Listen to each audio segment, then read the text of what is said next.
Hi friends, it's me again. It's Friday morning, although it's nighttime right now because I'm outside again at one of my favorite spots to read. I told you about yesterday, my back table.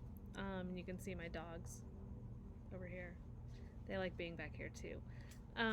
So I'm gonna go ahead and keep reading to you, and then tomorrow we're gonna meet in our Zoom meeting so we can kind of chat about what's going on.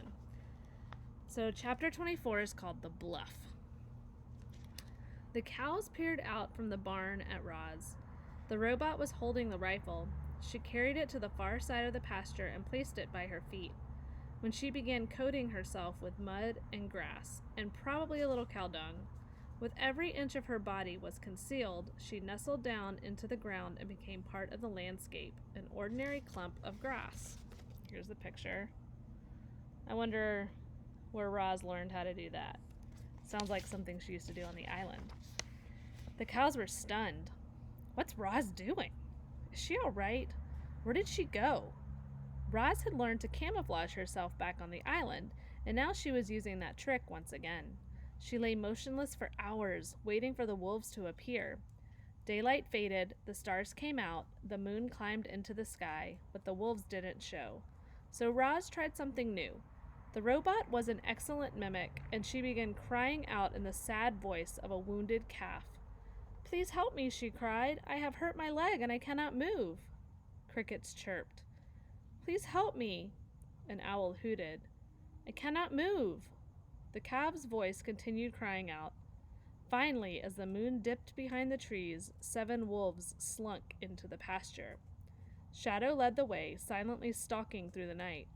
Covered in dark fur, he was practically invisible. Only his long, pale scar gave him away. Noses sniffed, eyes searched, ears listened. Then a clump of grass began rustling. "There," whispered Shadow. "The calf is hiding in that tall grass." "Something feels wrong to me, Shadow," said a female wolf. "This is too easy." "I'll make the decisions, Barb," snapped the wolf leader. "Slash, lurk, fang, circle around and wait for my signal." 3 wolves dashed off. When they were in position, Shadow gave the signal, and his pack closed in on the wounded calf. "Maddox! Maddox!" Sorry.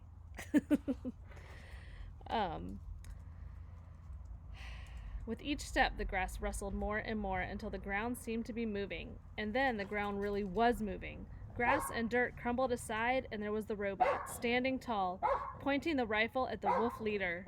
The pack froze. "Hello, Shadow," growled the robot. "My name is Roz. I see from your scar that you are familiar with rifles. You have been shot before. You know what will happen if I pull this trigger." Reader, you and I are well aware that our robot was not programmed to be violent. Roz couldn't have pulled that trigger if she wanted to, but she didn't want to. She was bluffing. Of course, Shadow didn't know any of this. As far as the wolf knew, he was defeated, and so he did what wolves do when they're defeated. He lay down, and he cowered before the robot. For the first time anyone could recall, the wolf's leader looked weak. "I do not want to hurt any wolves," Roz continued, "but if you return to this farm, I will have no choice. Now please leave and never come back." Shadow scrambled away with his tail between his legs. Barb was close behind him, followed by the other wolves, and soon the entire pack had disappeared into the night. Chapter 25, The Summer. Spring melted into summer, and the wolves were nowhere to be seen. Perhaps Roz had scared off the pack for good. Or perhaps the heat was keeping them away. You see, it was the hottest time of year on the farm. The sun was scorching, the fields were baking, the pond was drying up, and foul odors were floating all throughout the dairy. During dry spells, the farm's powerful sprayers were activated. Water shot out in long, misty arcs, and the land turned deeper shades of green. When the hay fields were lush and ready to be harvested, Roz fired up the monster and the baler. The giant machines rolled out of the shed and down the long driveway. Shortly afterward, they rolled back in, leaving bales of hay strewn across the stubbly fields. I have my own dog that thinks he's a wolf right now. He's barking at nothing. Nothing, I tell you. The cows and the humans spent hot days indoors. Only when the sun set and the air began to cool would they venture outside. The herd strolled out to graze under the stars. The children ran out to chase fireflies, and sometimes even Mr. Sharif stepped out to stretch his stiff legs. The trees swished in the evening breeze. Heat lightning flickered on the horizon. Cicadas sang their summer songs. When Roz wasn't farming, she was searching for a way to escape. Everything hinged on the children. The robot needed their help, but she just couldn't bring herself to tell them the truth. It was still too risky. Mr. Sharif asked the children not to distract Roz from her work, but they did it anyway. They'd sneak out of the house and order the robot to play with them. Together they told stories, rode bicycles, lay in the grass watching fluffy clouds drift by. Summer was tornado season. On occasion, thick clouds would start funneling downward, reaching for the ground. So far, the funnel clouds had all receded back into the sky before doing any damage, but it was only a matter of time before a tornado touched down. Chapter 26, The Tornado. The weather forecast warned of possible tornadoes that day, but despite their scientific experiment, experts still couldn't predict exactly when or where a tornado would strike, so most farmers carried on with their usual tasks while keeping a watchful eye on the skies. Roz was out in the fields, loading hay bales onto the flatbed truck, as towering, puffy clouds rose up from the south. Raindrops lightly tapped against her body, and she thought nothing of it.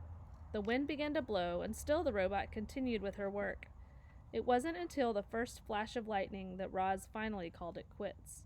She climbed onto the back of the truck, and it automatically rolled across the hayfield toward the driveway. The storm developed quickly. Dark clouds started swirling and bulging downward, lower and lower,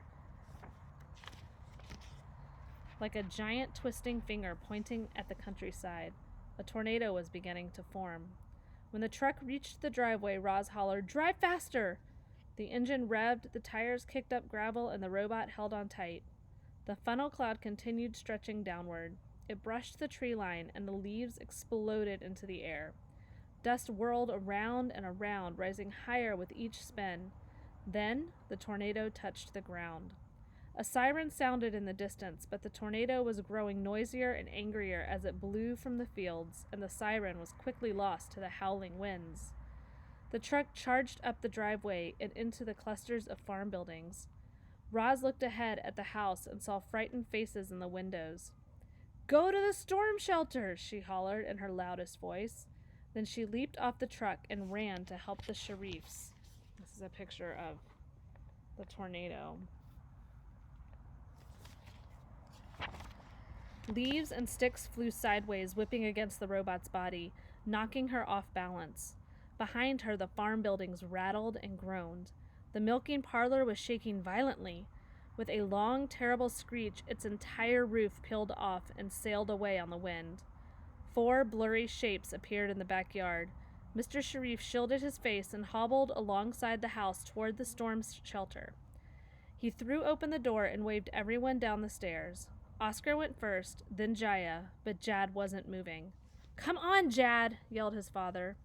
The boy stood still, shaggy hair flying everywhere, and stared up at the towering, twisting tornado. He used to have nightmares about tornadoes, but this was no nightmare. It was real, and it was getting closer. The clouds swirled faster. The wind roared louder. The trees bent down to the ground. Jad suddenly felt strong arms around him, and Roz whisked him to safety. Mr. Sharif reached up from inside the shelter, desperately grasping for his son, and just when Roz thrust the boy into his father's arms, a blast of wind slammed the shelter door shut and swept our robot away. At first, Roz didn't realize she was in the tornado. She kept expecting to fall back to the ground, but the wind only lifted her higher and higher. She saw the treetops, the rooftops, the faraway fields. More of the countryside came into view with each spin around the funnel cloud. Our robot's survival instincts were blaring in her head, urging her to protect herself. But what could she do? The tornado was in control. The winds whirled her up and around, up and around. Roz could almost imagine what it was like to fly, and she thought of Brightbill.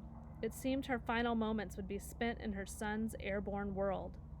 Roz wasn't the only thing swept away in the storm. Dust, gravel, leaves, branches, fence posts, and farm equipment were all swirling around with her. The robot was pelted by flying objects, big and small. She never even saw the shovel coming. The heavy tool wheeled around the tornado and clang! It hit the back of her head. Everything suddenly went dark while Roz was still up in the sky. So that shovel must have hit the button that's in the back of her head. Let's see what happens. Chapter 27, The Broken Robot. The Sharifs found their robot, powered off, lying in a ditch by the road. Her left leg was crumpled beneath her torso, her right arm was twisted around a tree trunk, and her whole body was covered in new scrapes and dents. Together, the family heaved Roz into the bed of the pickup truck, where Oscar was waiting. The dog sniffed her broken body while the Sharifs climbed in beside him. Then Rambler turned around. The road was littered with debris from the storm, and the truck had to drive slowly. As they bounced along, Jad pressed the button on the back of Roz's head. She powered up, and her garbled voice automatically said, "Hello, I am Rozum, Unit 7134, but you may call me Roz." Oscar licked the poor robot's face, and Jad leaned in close. "Roz, can you hear me? Are you okay?" "Hello, Jad. I have broken limbs and minor damage to my computer brain. My systems are now repairing themselves. Please stand by."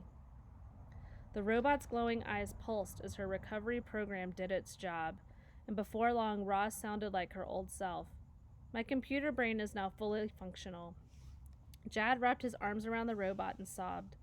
"I'm so sorry, Roz. It's my fault the tornado got you. Please don't be mad."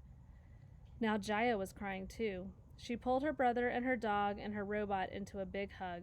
Mr. Sharif wasn't much of a hugger, but he reached over and laid his hand on Roz's shoulder. They stayed like that for some time, quietly holding on to one another. The shock of the tornado was fresh, and it felt good to be together. "Mr. Sharif, I apologize for leaving the farm without your permission," said the robot. The man smiled. "No need to apologize, Roz. I'm just glad you're alive." "How are the cows?" said Roz.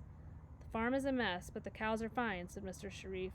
"We'll take you to the repair shop right now, and you'll be with the herd again soon." Chapter 28, The Shop. It was a small, sleepy farm town. A few trucks glided down the streets, a few humans sat on porches, a few stores lined the main square. Rambler parked in front of a bright white building. Then Mr. Sharif left the children with Roz, and he limped inside. "Welcome to the tech lab shop," said a woman in a white suit. "My name's Nadine. How can I help you?" Mr. Sharif was distracted by all the robots on display in the shop. They came in a dazzling variety of designs and sizes and colors. Standing still, eyes glowing, they calmly waited for someone to put them to work. When the man spotted a Rozum unit, he suddenly remembered why he was there. "I'm the owner of Hilltop Farm," he said, "and we were just hit by a tornado." "I heard the siren," said Nadine. "Is everyone okay?" "My family's okay, but I've got a Rozum unit outside who's in bad shape." The woman called over her shoulder, "Patch, bring the Rozum repair kit." A robot marched into the room carrying a large case. He looked similar to a Rozum robot, but he was shorter and wider. The word Patch was lightly etched on his torso. Mr. Sharif led Nadine and Patch out to the truck, where the children were chatting with their robotic friend. Patch quickly scanned Roz's broken body and announced the cost of the repairs. The man stroked his chin, mulling over his options until the children blurted out, "Just fix her!" Mr. Sharif nodded, and Patch sprang into action. With smooth, precise movements, the robot gently placed Roz on the ground. Then he grasped her broken arm and her broken leg and twisted. There was a thwip sound as each limb popped loose. Then he took new limbs from the case and thwip popped them into place. In a matter of seconds, Roz was whole and back on her feet. "Robots never cease to amaze me," said Mr. Sharif, admiring Roz's shiny new limbs. "The makers really outdid themselves with these Rozum units," said Nadine. "However, you have our most basic unit. Would you like us to upgrade her software or adjust her settings or polish out these scratches?" "Will that cost extra?" Nadine smiled. "I'm afraid so." "This basic unit's fine," said Mr. Sharif, "but I need to order a work crew. Could you send one up over to fix the farm?" "Not a problem," said Nadine. "I'll send a crew over immediately." And the next chapter is called The Aftermath. And aftermath means something that's happened after a big event. So we just had this big tornado on the farm, and now the aftermath of that is how they're going to have to clean the farm and get everything back into working order. So we'll start reading about the aftermath on Monday.